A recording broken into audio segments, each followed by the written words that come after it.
Madalas basehan ng estado ng ating buhay ang ating mga palad.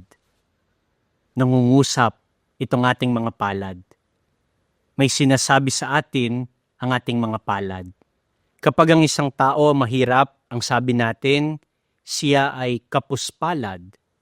Kapag ang isang tao naman ay mapagbigay, ang tawag natin sa kanya, bukas palad. Kapag ang tao medyo minamalas at hindi buenas, sabi natin, sawimpalad. Pero kapag ang isang tao may maayos at matiwasay na pamumuhay, ang sabi natin sa kanya, siya ay mapalad.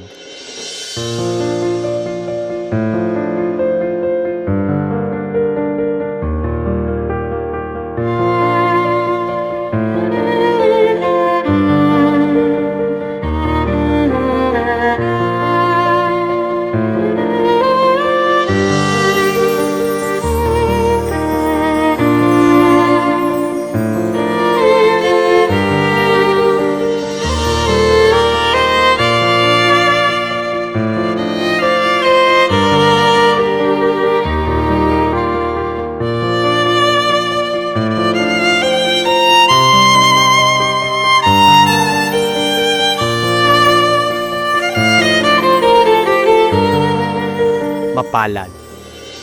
Ito ang tawag natin sa taong malalaki ang palad. Mapalad sapagkat maraming biyaya at pagpapala ang kayang saluhin ng mga palad ng mga kamay na tumatanggap. Sa Ebanghelyo ngayong linggo, inihayag ni Jesus sa kanyang mga alagad ang mga tunay na mapalad. Sabi niya, mapalad kayong mga dukha sapagkat ang Diyos ang maghahari sa inyo.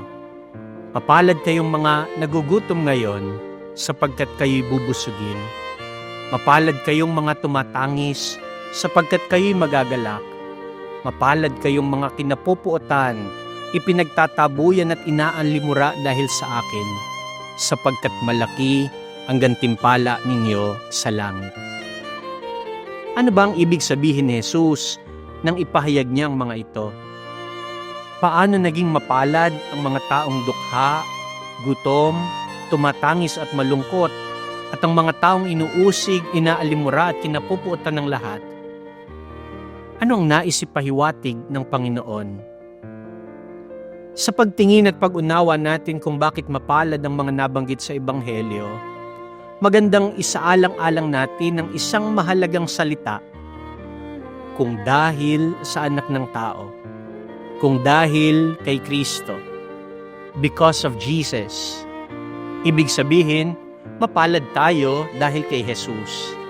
Mapalad tayo dahil sa Diyos na mapagpala sa atin. Kaya kahit ang isang tao ay dukha, nagugutom, tumatangis, inuusig o inaalimura, mapalad sila na maituturing kung kasama nila ang Diyos. Pagpapalain sila dahil kay buti-buti lagi sa atin ng Diyos. To better understand this gospel pericope, we must note that Saint Luke wrote this gospel account mindful of the context of the early Christians during that time. The disciples of Jesus were under attack. They were persecuted, disowned by their families, disassociated with, and their rights to inheritance were forfeited.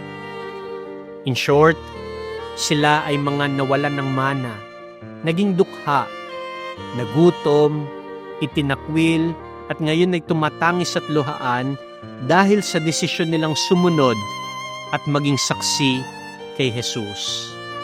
Dahil ipinaglaban nila si Jesus.